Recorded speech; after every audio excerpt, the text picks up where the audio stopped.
1,00,000 మంది శివభక్తులతో కలిసి మహారుద్రాక్ష పూజలో పాల్గొనండి. వెంటనే కాల్ చేసి మీ పేరును నమోదు చేసుకోండి. సుమన్ టీవీ ప్రేక్షకులకు నమస్కారం. నేను మీ అనలిస్ట్ మందడి కృష్ణారెడ్డిని మాట్లాడుతున్నాను. మహారాష్ట్రలో కేతన్ అగర్వాల్కు సంబంధించినటువంటి హత్య కేసు ఇంకా చిక్కుముళ్ళ నుంచే బయటపడలేదా? మొదట్లో తనే హత్య చేశానని చెప్పినటువంటి షియా గోయల్ తన ప్రియుడైనటువంటి చేతన్ చవాన్తో కలిసి చేసినట్టుగా చెప్పినట్టు దాన్ని ఇప్పుడు బుకాయిస్తూ తనకేమీ సంబంధం లేదు, తన ప్రియుడే చేశాడని తను, చేతన్ చవాన్ నేను చేయలేదు షియా గోయలే చేసిందని తను, ఒకరి మీద ఒకరు అభియోగాలు మోపుకుంటారు. తద్వారా ఈ కేసు ఏమైపోతుందో తెలియని పరిస్థితి ఏర్పడుతుంది. మొదట్లో చిక్కుముడంతా విడిపోయింది. ఇక కేసు కోర్టులో దాఖలు చేసేసి శిక్ష పడ్డట్టుగా చేయాలనుకున్న పోలీసులకి ఇప్పుడు ఒక పదిల్లాగా తయారైపోయింది. దానికి తోడుగా కేతన్ అగర్వాల్ సంబంధించినటువంటి ఫోన్ ఏమైతే ఉందో ఆ ఫోను షియా గోయల్ దగ్గరే ఉండింది. అందులోంచి ఏదైనా డిలీట్ చేసిందా విషయాన్ని పోలీసులకు తెలియకుండా తను కాపాడుకోవడానికి ప్రయత్నం చేసింది అనేటువంటి కోణంలో కూడా పోలీసులు ఇప్పుడు ప్రయత్నం చేస్తున్నారు, పరిశోధిస్తున్నారు. మొదట్లో ఏం చెప్పిందంటే తనే తోసేసింది అని షియా గోయలు ఒప్పుకోవడం జరిగింది.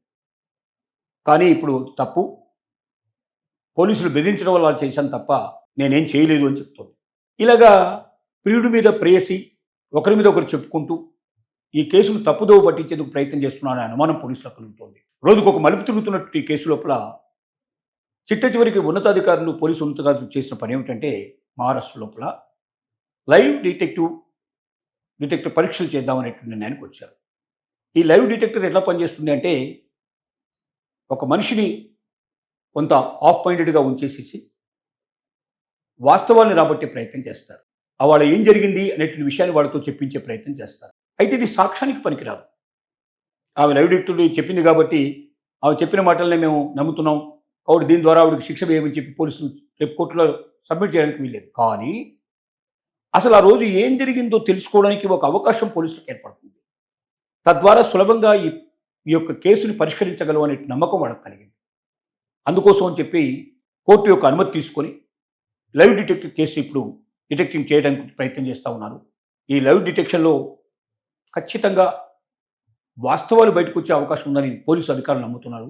ఆ వాస్తవాల అధికారంగా సీన్ రీకన్స్ట్రక్షన్ చేసి మళ్ళీ ఆ రోజున ఏం జరిగిందనే విషయాన్ని స్పష్టంగా వాళ్ళ ద్వారానే చెప్పించి తద్వారా ఆ వాస్తవాల్ని కోర్టుకు సబ్మిట్ చేసి తద్వారా వాళ్ళకు శిక్షలు పట్టేట్టుగా చేయాలనేటువంటి భావనలో పోలీసు అధికారులు ఉన్నారు.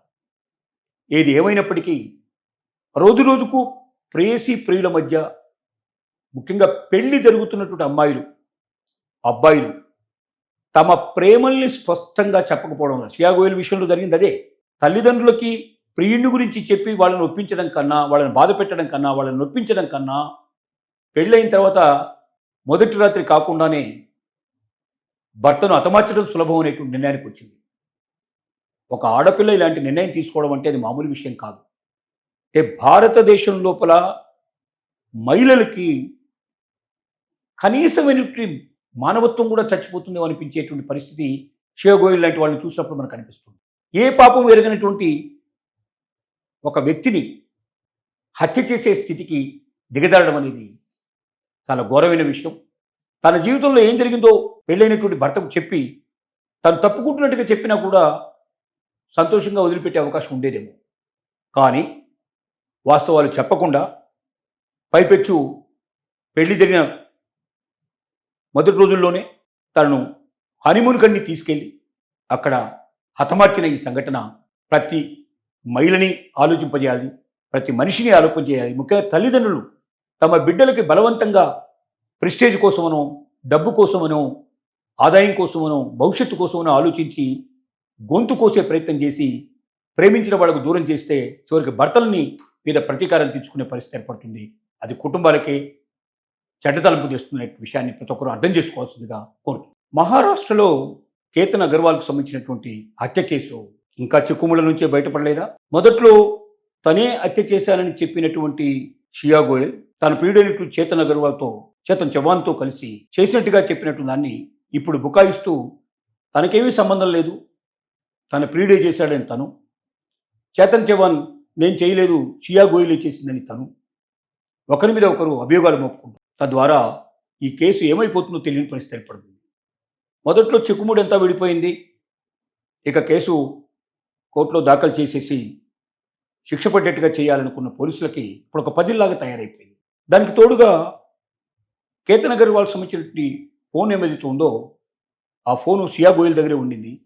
అందులోంచి ఏదైనా డిలీట్ చేసింది ఆ విషయాన్ని పోలీసులకు తెలియకుండా తను కాపాడుకోవడానికి ప్రయత్నం చేసింది అనేటువంటి కోణంలో కూడా పోలీసులు ఇప్పుడు ప్రయత్నం చేస్తున్నారు, పరిశోధిస్తున్నారు.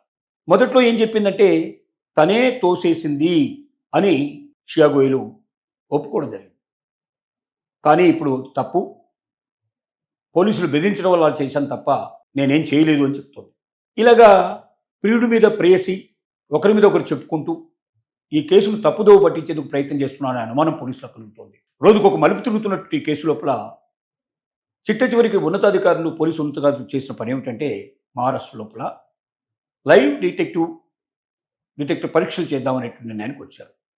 ఈ లైవ్ డిటెక్టర్ ఎట్లా పనిచేస్తుంది అంటే ఒక మనిషిని కొంత ఆఫ్ మైండెడ్గా ఉంచేసేసి వాస్తవాన్ని రాబట్టే ప్రయత్నం చేస్తారు. వాళ్ళ ఏం జరిగింది అనేటువంటి విషయాన్ని వాళ్ళతో చెప్పించే ప్రయత్నం చేస్తారు. అయితే ఇది సాక్ష్యానికి పనికిరాదు. ఆమె లైవ్ డిటెక్టర్ చెప్పింది కాబట్టి ఆమె చెప్పిన మాటలనే మేము నమ్ముతున్నాం కాబట్టి దీని ద్వారా ఆవిడకి శిక్ష వేయమని చెప్పి పోలీసులు రేపు కోర్టులో సబ్మిట్ చేయడానికి వీల్లేదు. కానీ అసలు ఆ రోజు ఏం జరిగిందో తెలుసుకోవడానికి ఒక అవకాశం పోలీసులకు ఏర్పడుతుంది. తద్వారా సులభంగా ఈ యొక్క కేసుని పరిష్కరించగలవు అనే నమ్మకం వాళ్ళకి కలిగింది. అందుకోసం అని చెప్పి కోర్టు యొక్క అనుమతి తీసుకొని లైవ్ డిటెక్టివ్ కేసు ఇప్పుడు డిటెక్టింగ్ చేయడానికి ప్రయత్నం చేస్తూ ఉన్నారు. ఈ లైవ్ డిటెక్షన్లో ఖచ్చితంగా వాస్తవాలు బయటకు వచ్చే అవకాశం ఉందని పోలీసు అధికారులు నమ్ముతున్నారు. ఆ వాస్తవాల అధికారంగా సీన్ రీకన్స్ట్రక్షన్ చేసి మళ్ళీ ఆ రోజున ఏం జరిగిందనే విషయాన్ని స్పష్టంగా వాళ్ళ ద్వారానే చెప్పించి తద్వారా ఆ వాస్తవాల్ని కోర్టుకు సబ్మిట్ చేసి తద్వారా వాళ్ళకు శిక్షలు పట్టేట్టుగా చేయాలనేటువంటి భావనలో పోలీసు అధికారులు ఉన్నారు.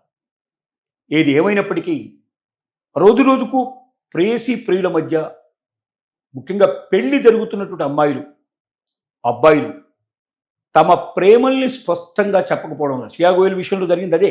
తల్లిదండ్రులకి ప్రియుడిని గురించి చెప్పి వాళ్ళని ఒప్పించడం కన్నా, వాళ్ళని బాధ పెట్టడం కన్నా, వాళ్ళని నొప్పించడం కన్నా పెళ్ళైన తర్వాత మొదటి రాత్రి కాకుండానే భర్తను హతమార్చడం సులభం అనేటువంటి నిర్ణయానికి వచ్చింది. ఒక ఆడపిల్ల ఇలాంటి నిర్ణయం తీసుకోవడం అంటే అది మామూలు విషయం కాదు. అంటే భారతదేశం లోపల మహిళలకి కనీసమైనటువంటి మానవత్వం కూడా చచ్చిపోతుందో అనిపించేటువంటి పరిస్థితి షియా గోయల్ లాంటి వాళ్ళని చూసినప్పుడు మనకు అనిపిస్తుంది. ఏ పాపం ఎరగనటువంటి ఒక వ్యక్తిని హత్య చేసే స్థితికి దిగజారడం అనేది చాలా ఘోరమైన విషయం. తన జీవితంలో ఏం జరిగిందో పెళ్ళైనటువంటి భర్తకు చెప్పి తను తప్పుకుంటున్నట్టుగా చెప్పినా కూడా సంతోషంగా వదిలిపెట్టే అవకాశం ఉండేదేమో. కానీ వాస్తవాలు చెప్పకుండా పైపెచ్చు పెళ్లి జరిగిన మొదటి రోజుల్లోనే తనను హనీమూన్ కన్ని తీసుకెళ్ళి అక్కడ హతమార్చిన ఈ సంఘటన ప్రతి మహిళని ఆలోచింపజేయాలి, ప్రతి మనిషిని ఆలోచన చేయాలి. ముఖ్యంగా తల్లిదండ్రులు తమ బిడ్డలకి బలవంతంగా ప్రెస్టేజ్ కోసమనో, డబ్బు కోసమనో, ఆదాయం కోసమనో, భవిష్యత్తు కోసమనో ఆలోచించి గొంతు కోసే ప్రయత్నం చేసి ప్రేమించిన వాళ్ళకు దూరం చేస్తే చివరికి భర్తలని మీద ప్రతీకారం తీర్చుకునే పరిస్థితి ఏర్పడుతుంది. అది కుటుంబాలకే చెడ్డతలంపు తెస్తున్న విషయాన్ని ప్రతి ఒక్కరూ అర్థం చేసుకోవాల్సిందిగా కోరుతున్నాను.